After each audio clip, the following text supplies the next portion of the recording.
శంకరయ్య గారు, అక్బరుద్దీన్ గారు, వాకిటి శ్రీయార్ గారు, కూనంనేని సాంబశివరావు గారు, ఆది శ్రీనివాస్ గారు, కాలేరు వెంకటేశ్వర గారు, అదేవిధంగా కేటీ రామారావు గారు మాట్లాడిన దానికి సంబంధించి ప్రప్రథమంగా ముందు ఈరోజు నిజంగా ఈ శాసనసభ తెలంగాణ రాష్ట్ర ఏర్పాటుకు సంబంధించి జరిగిన తర్వాత ఒక పెద్ద నిర్ణయం తీసుకొని ఈ రాష్ట్రంలో మేము ఎవరికి వ్యతిరేకంగా ఇది నిర్ణయం తీసుకునేది కాదు అధ్యక్ష. ఈ రాష్ట్రంలో ఉన్నటువంటి గౌరవ మా శాసనసభ్యులు, బలహీన వర్గాలకు సంబంధించిన శాసనసభ్యులు సంఖ్య ఎక్కువ ఉండాలి, న్యాయం జరగాలి, పిల్లల ఆర్థిక, విద్య, రాజకీయ అన్ని రకాలు పెరగాలనే ఆలోచన మిగతా అన్ని రాజకీయ పార్టీలు చెప్పినట్టుగానే మేము కూడా ఒక చిత్తశుద్ధితోటి ఈరోజు ఈ కార్యక్రమం తీసుకున్నాం. తప్పకుండా అందరూ కూడా దీనికి మద్దతు ఇచ్చినారు, వారందరూ కూడా ప్రత్యేకించి ధన్యవాదాలు.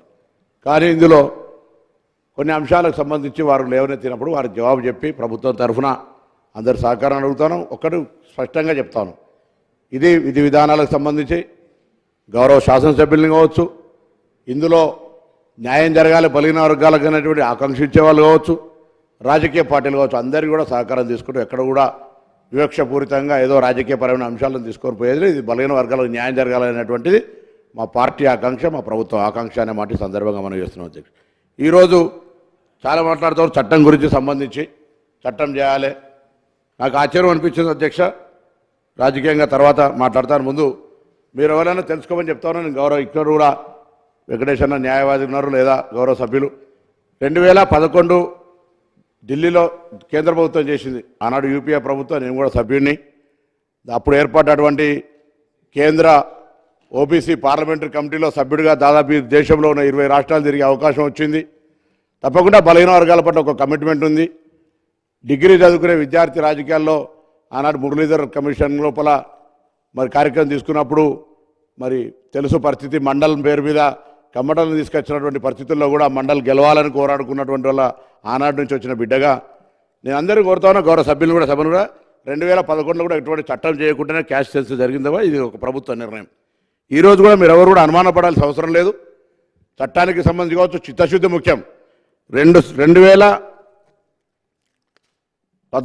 అధికారంలోకి వచ్చిన తర్వాత సరే ఎవరు మంత్రులు ఉన్నారు, బీసీ వెల్ఫేర్ మంత్రులు ఎవరు ఏంది అనేది కాకుండా ఈ రాష్ట్రంలో 130 కులాలుండి 29% విద్యా ఉద్యోగ రంగాల్లో ఉన్న తర్వాత కూడా స్థానిక ఎన్నికల లోపల బీసీ రిజర్వేషన్ శాతం జరుగుతోంది అధ్యక్ష. కానీ చిత్తశుద్ధిగా మరి మిగతా అన్ని వీటికి సంబంధించి చేయాలనే ఆలోచన ఎప్పుడు రాలే. గౌరవ మాజీ మంత్రి గారు నాకు ఆశ్చర్యం అనిపిస్తూ ఉంది, కులగణనకు సంబంధించిన ప్రభుత్వం చేసింది ఆ రోజు, దాన్ని బయట పెట్టమని అన్నాడు. అడిగుంటే ప్రభుత్వంలో ఉండి కోరితే క్యాబినెట్లోనన్నా కనీసం అడిగితే బాగుంటుండే. అది ఎప్పుడు కూడా బయటికి ఇంతకుముందు అక్బరుద్దీన్ గారు అన్నట్టుగా మేము కూడా అడుగుతాను, దాన్ని బయట పెట్టి ఈరోజు ప్రభుత్వ ఖర్చులతో జరిగింది, దాన్ని బయట పెట్టాలని కూడా ఈ సందర్భంగా కోరుతా ఉన్నాం. తప్పకుండా మేము కూడా ఆ అంశాన్ని తెలియజేస్తామని అడుగుతాను అధ్యక్ష.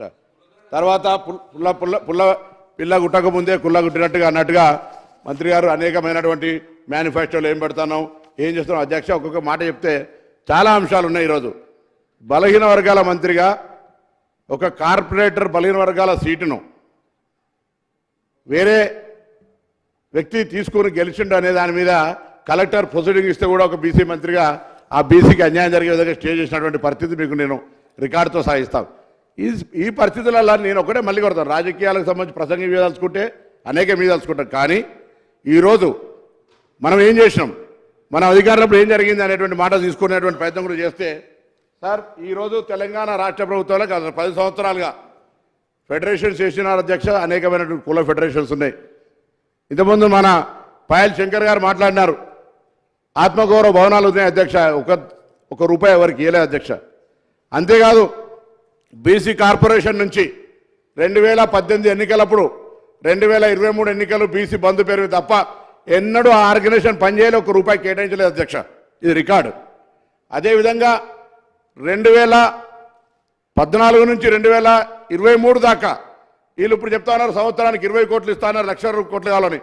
మొత్తం 9.5 సంవత్సరాల లెక్కలు దీవని అడుగుతా ఉన్నారు అధ్యక్ష. మీరు బడ్జెట్లో ఎన్ని 100 కోట్లు ప్రకటించుకున్నారో మొత్తం 23,000 కోట్ల రూపాయలు ఖర్చు తప్ప ఈ రోజు వరకు 9.5 సంవత్సరాల ఈ ప్రభుత్వం బీసీలకు ఇచ్చినటువంటి ఖర్చు 23,000 కోట్లు మాత్రం అధ్యక్ష. మీరు రికార్డ్స్ ఉంటే అన్ని రికార్డులను వెరిఫై చేసుకోమని చెప్పి సభదారు కోరుతా ఉన్నాను. అదేవిధంగా ఈరోజు ఎంబీసీలకు సంబంధించి ముచ్చట వచ్చింది అధ్యక్ష. ఎంబీసీలకు సంబంధించి 1000 కోట్ల ఆర్భాటంగా ప్రకటిస్తే నిజంగా కూడా నేను ఒక బలహీన వర్గాల బిడ్డగా చాలా సంతోషపడ్డా. మా ఎంబీసీలకు సంబంధించి 1000 కోట్లు వచ్చినాయని అధ్యక్ష 1000 రూపాయలు కూడా ఖర్చు కానటువంటి పరిస్థితి. ఆ కార్పొరేషన్ చైర్మన్ తీయాలి. ఆ కార్పొరేషన్ చైర్మన్ ఒకసారి ఇంటర్వ్యూ తీసుకొని ఆయన బాధ చెప్తారు. ఈ పరిస్థితుల్లో ఉన్నటువంటి సందర్భంగా మనం వాస్తవికంగా మాట్లాడాలి, వాస్తవికంగా న్యాయం చేయాలని చెప్పిన అందరూ కూడా అఖిల పక్షాన్ని పిలుస్తాం, బలహీన వర్గాల శాసనసభ్యులు పిలుస్తాం, మాజీ శాసనసభ్యులు పిలుస్తాం. ప్రతి ఒక్కరిని కూడా వాళ్ళందరినీ తీసుకొని ముందుకు పోయేటువంటి విషయం లోపల తప్పకుండా ఈ కార్యక్రమం తీసుకుంటామని చెప్పి నేను ఈ సందర్భంగా కోరుతా ఉన్నాను. మాట్లాడతారా? డిప్యూటీ సీఎం గారు మాట్లాడతారు.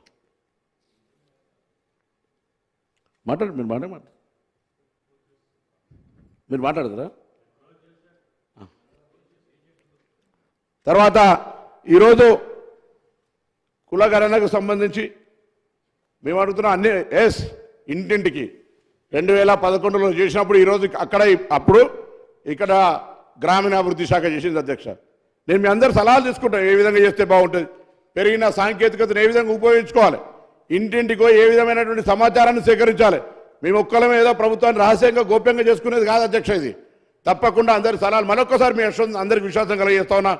ప్రభుత్వంలో మా దగ్గర ఒకవేళ మేము ఏదైనా తీసుకునే నిర్ణయం అటు ఇటు జరిగితే మా దగ్గర ప్రశ్నించేటువంటి హక్కు కూడా ప్రశ్నిస్తుంది అధ్యక్ష. మేము మా యొక్క వర్గాల న్యాయం కోసం అటువంటిది గతంలో లేకపోవచ్చు కాబట్టి అట్లనే జరుగుతుంది అనుకుంటే పొరపాటు అధ్యక్ష.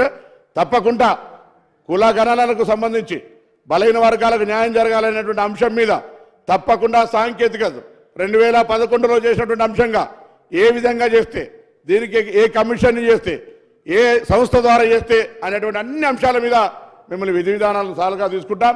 బయట చెప్తా ఉన్నారు అక్కడ ఆ రాష్ట్రంలో స్టే వచ్చింది, ఎక్కడ ఏం స్టే రాలేదు అధ్యక్ష. మీరు కూడా వెరిఫై చేసుకోండి. అక్కడ సంబంధించిన అంశాల మీద ఇయ్యాలని వరకు కూడా ఎక్కడ కూడా చట్టపరంగా అక్కడ ఉండబడేటువంటి పరిస్థితి లోపల ఏడ కూడా బీహార్ కావచ్చు, ఆంధ్రప్రదేశ్ కావచ్చు, కర్ణాటక రాష్ట్రాలు కూడా ఎక్కడ కూడా చట్టమో లేకపోతే ఇంకోటి చేయలేదు అధ్యక్ష. ఈరోజు తప్పకుండా సుప్రీంకోర్టు లోపల స్థానిక సంస్థలకు సంబంధించిన రిజర్వేషన్ల ఇష్యూలలో కోర్టు కేసులు నడిచినాయి అధ్యక్ష. దాని ట్రిపుల్ టెస్ట్ పేరు మీద ఆ యొక్క రాష్ట్రాల ప్రకారం ఇవాళ గుజరాత్లో 35% రిజర్వేషన్ ఉంది అధ్యక్ష బీసీలకు. ఆ విధంగా అనేక కార్యక్రమాలు జరుగుతూ ఉన్నాయి. నేను బీజేపీ సభ్యులను కావచ్చు, టీఆర్ఎస్ సభ్యులను కూడా అందరినీ కూడా కోరుతా ఉన్నా. ఈరోజు మా పక్ష సభ్యులను కూడా అవసరమైతే ఒకవేళ ఎక్కువ శాతాన్ని ఏ విధంగా ఎంచుకోవాలో పక్క తమిళనాడు రాష్ట్రంలో, ఎందుకంటే గౌరవ ముఖ్యమంత్రి గారు గతంలో సకల జిల్లా సర్వే చేసినప్పుడు అంతకుముందు 86-90% ఉంది. అవసరం ఎందుకు చేయరు, రాజ్యాంగాన్ని అర్థమని మాట్లాడినటువంటి మాటలు ఈ సందర్భంగా జ్ఞాపకం ఉంది అధ్యక్ష. తప్పకుండా ఎవరు కూడా 100 సంవత్సరాలు బతికే అంతకంటే ఎక్కువ లేదు ఉన్నప్పుడు మేము ఆనాడు పార్లమెంటు సభ్యుడిగా అయినాడు తెలంగాణ సాధనకు సంబంధించి ఏ విధంగానైతే ఒక చరిత్రలో తెలంగాణ రాష్ట్రం ఏర్పడడానికి మా బాధ్యత నిర్వహించడం. ఇవాళ ఈ చట్టసభలో ఒక బలహీన వర్గాల బిడ్డగా, బలహీన వర్గాల శాఖ మంత్రిగా గతంలో ఎవరు ఏం చేసిరు అనేటువంటి దాని చర్చ కంటే ఎక్కువ కూడా మేము రేపు పొద్దున పారదర్శకత్వంగా చరిత్రలో ఈ కాంగ్రెస్ పార్టీ బిడ్డగా, కాంగ్రెస్ పార్టీ మా నాయకుడు రాహుల్ గాంధీ గారు తీసుకున్న నిర్ణయాన్ని ముందుకు తీసుకుపోయేటువంటి కార్యక్రమం లోపల ఎక్కడ కూడా ఎవరికి అనుమానం లేకుండా చేస్తామనేటువంటి మాట మీ ద్వారా సభకు ఈ యొక్క తెలంగాణ ప్రజానికాన్ని చెప్పేటువంటి ఒక ప్రయత్నం చేస్తున్నాం అధ్యక్ష. మా మీద ఎటువంటి అనుమానం పడే అవసరం లే, మాకు చిత్తశుద్ధి ఉంది. ఇలా అధికారంలో ఉన్నటువంటి భారతీయ జనతా పార్టీ బలహీన వర్గాల మంత్రి అంటారు అధ్యక్ష.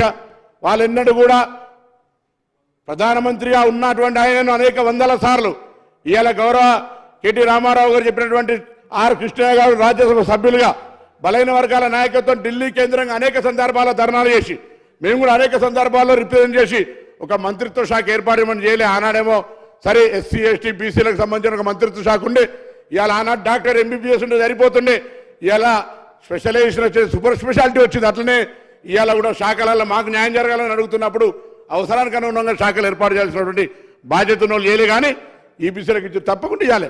కానీ ఎక్కడ కూడా బీసీల పరంగా అన్యాయం జరిగేటువంటి పరిస్థితి ఉండదు అధ్యక్ష.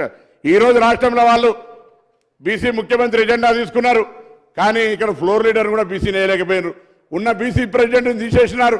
దాని తర్వాత ఇలా ఇప్పుడు కూడా అడుగుతా ఉన్నాయి, తెలంగాణ బీసీల అభ్యున్నతికి కేంద్రం నుంచి ఏం సహకారం చేస్తారో సహకారం చేయండి. మేము తప్పకుండా ఈరోజు అదేవిధంగా నిధులకు సంబంధించి ఈ యొక్క సర్వే చేయడానికి నిధులకు సంబంధించినటువంటి ప్రశ్న కూడా ఉత్పన్నమైంది. తప్పకుండా ఇప్పటికే అవసరమైతే ఎంతైనా కానీ ప్రభుత్వం వెనుక పోమనేటువంటి మాట క్యాబినెట్ లోపల చర్చ చేయడం జరిగింది. ఇన్ ప్రిన్సిపల్గా 150 కోట్లకు సంబంధించి కూడా అంగీకారం కూడా తెలిసిందనే మాట ఈ ద్వారా సభ ద్వారా మీ ద్వారా సభ చెప్పేటువంటి ఒక ప్రయత్నం చేస్తా ఉన్నాం అధ్యక్ష. దాంతో పాటుగా ఈరోజు ఆనాడు రాజీవ్ గాంధీ గారు లోకల్ బాడీలో కావచ్చు, ఇక్కడ మరి చెన్నారెడ్డి గారు కావచ్చు, అందరూ ఒక బలహీన వర్గాలకు సంబంధించి న్యాయం జరగాలని ఆలోచనతో కాంగ్రెస్ పార్టీ ముందు నుంచి కూడా కార్యక్రమం జరుగుతుంది అధ్యక్ష. ఈ రోజు కూడా మళ్ళొక్కసారి మేము ఒకటే కోరుతాం, తప్పకుండా ఏది ఏమైనా ఈరోజు బలహీన వర్గాలకు న్యాయం జరగాలి. ఇంతకుముందు గౌరవ సభ్యులందరూ చెప్పినట్టుగా మేమెంతో మాకంతా జరగడానికి సామాజికంగా, ఆర్థికంగా, కుల సర్వేకి సంబంధించినటువంటి ప్రభుత్వం తీర్మానం పెడుతున్నటువంటి సందర్భం లోపల మీరందరూ కూడా మరి ముందుకు తీసుకుపోయే ప్రయత్నం చేయాలి. ఆ విధంగా మనం చర్చ చేసుకుంటే మీరేమి హామీలు ఇచ్చారు, మేమేమి హామీలు ఇచ్చారు అనేటువంటి మాట చర్చ కంటే ఎక్కువ కూడా ఈరోజు ఒక బాధ్యత గల ప్రతిపక్షంగా ఉరుకుతున్నని కాలడం పెట్టి వడగొట్టుడు కాదు, మీరు ఊకే అదో ఏదో కారణం చెప్పడం కాదు, మీరేం నిర్మాణాత్మక సలహాలు చెప్తారో చెప్పండి. నిర్మాణాత్మక సలహాలను స్వీకరించడానికి ఈ ప్రభుత్వం సిద్ధంగా ఉందనేటువంటి మాట సందర్భంగా మనం చెప్తున్నాం. అది కాకుండా రాజకీయపరమైన విమర్శలకే పరిమితం కావాల్సుకుంటే ఇలా ఎక్కువ నేను రాజకీయపరమైన అంశాలను తక్కువగా మాట్లాడే ప్రయత్నం చేస్తా ఉన్నాం. కానీ జరుగుతున్నటువంటి మాటల్లో వాళ్ళు మాట్లాడినటువంటి జవాబు చెప్పాల్సింది కూడా చెప్తూ తప్పకుండా మరొక్కసారి మీ ద్వారా ఈ సభ దృష్టికి తీసుకొని వస్తా ఉన్నాం. దయచేసి అందరూ కూడా, ఇంతకుముందు నేను గౌరవ అక్బరుద్దీన్ ఓవైసీ గారు మాట్లాడినప్పుడు చెప్దాం అనుకున్నా, సార్ ఇలా బీసీల హక్కుల కోసం కొట్లాడుతూ ఉంటుంటే వాళ్ళకి సంబంధించిన సమస్యలు ఎత్తుతా ఉన్నాం, మేము అద్దనలేం. వాళ్ళకి అనేక సందర్భాల్లో సమయం దొరుకుతుంది. కానీ ఈ యొక్క సందర్భం బలహీన వర్గాలకు సంబంధించినటువంటి న్యాయం చేయాలనే సంకల్పంతో ఈ రాష్ట్రంలో ఈ సర్వే జరగాలని కోరుకుంటా ఉన్నాం. ఈ సర్వే రాజకీయంగా ఎదగడానికి, ఈ సర్వే ఆర్థికంగా ఎదగడానికి, ఈ సర్వే సామాజికంగా ఎదగడానికి ఉపయోగపడే విధంగా మా కార్యాచరణ ఉంటుంది. అందులో అనేకమైనటువంటి సాంకేతికమైనటువంటి అంశాలు తీసుకుందాం. మారుతున్న కాలానికి అనుగుణంగా రేపు ఈ సమాజంలో మేము కూడా భాగస్వాములమే. ఈ సమాజ నిర్మాణానికి సంబంధించి ఆనాడు తెలంగాణ ఉద్యమంలో బలహీన వర్గాలు ఏ విధంగా అయితే పాత్ర పోషించారో రాబోయే కాలంలో తెలంగాణ నిర్మాణానికి కూడా ఉండాలని కోరుతూ సభ్యులు, గౌరవ సభ్యులు చెప్పినట్టుగా ఒకవేళ రాజకీయ పార్టీలు అందరూ కూడా అంగీకరిస్తే బీసీల సంఖ్య పెరగడానికి, ఒకవేళ కేంద్రంలో చట్టం లేదు కావచ్చు, మీరు చట్టం చేసి సభ్యుల సంఖ్యను పెంచే ప్రయత్నం చేయండి. అందరికీ న్యాయం జరగాలి. ఎవరి హక్కును ఎవరు గుంజుకునే అవసరం లేదు. ఇవాళ బలహీన వర్గాలు ఇంత శాతం ఉన్నారని చెప్పిన వాళ్ళు బలహీన వర్గాల సంక్షేమం కృషి చేసేటువంటి అవసరం ఉందనే మాట మనం చేస్తూ ఆ దిశలో మా నాయకుడు రాహుల్ గాంధీ గారు తీసుకునే నిర్ణయానికి అనుగుణంగా జితనే ఆబాది ఉతనే ఇస్సాదారి అనేటువంటి కార్యక్రమం తీసుకునే భాగంగా ఈరోజు తెలంగాణ రాష్ట్రం, ఈ ప్రభుత్వం ఈ యొక్క కార్యక్రమం తీసుకొని ముందుకు పోతా ఉంది. ఇది దేశానికి ఆదర్శం కావాలి. ఈ యొక్క కార్యక్రమం దేశవ్యాప్తంగా భారతీయ జనతా పార్టీ సుప్రీంకోర్టులో అఫిడవిట్ ఇచ్చింది. ఈ యొక్క సర్వే ద్వారానైనా వాళ్ళు భవిష్యత్తులో మనసు మార్చుకొని దేశవ్యాప్తంగా బలహీన వర్గాల సంఖ్య, కుల జనగణన చేసి దేశంలో బలహీన వర్గాలకు న్యాయం చేసే విధమైనటువంటి కార్యక్రమాలు తీసుకొచ్చే విధంగా ఇది ఒక వేదిక, ఇది ఒక మార్గదర్శి కావాలి తెలంగాణ అనేటువంటి మాట సందర్భంగా కోరుతూ తప్పకుండా ఈరోజు గౌరవ సభాపతి గారికి ఈ సందర్భంగా ఈ యొక్క కార్యక్రమాన్ని, బిల్లును, ఈ యొక్క తీర్మానాన్ని ప్రవేశపెట్టినటువంటి సందర్భంగా మీకు మరొకసారి ధన్యవాదాలు తెలియజేస్తూ అన్ని రాజకీయ పార్టీలకు హృదయపూర్వకంగా ధన్యవాదాలు తెలియజేస్తా ఉన్నా. అందరూ ఏకగ్రీవంగా గట్టిగా ఇది భవిష్యత్తులో మీ సలహాలు, సూచనలు, ఈ కార్యక్రమ నిర్వహణకు సంబంధించినటువంటి అన్ని రకాలతో ఓపెన్ మైండ్తో ఉన్నాం. మీరు ఎప్పుడైనా ఏ బేసిజన్ లేకుండా ఒక తమ్ముడిగా ఈ సభలో చిన్నవాడిగా నాకు సలహా సూచనలు ఏమని చెప్పి ఈ సందర్భంగా ప్రతి ఒక్కరిని కోరుతూ అందరికీ హృదయపూర్వకంగా ధన్యవాదాలు తెలియజేస్తా ఉన్నాను. డిప్యూటీ చీఫ్ మినిస్టర్ గారు.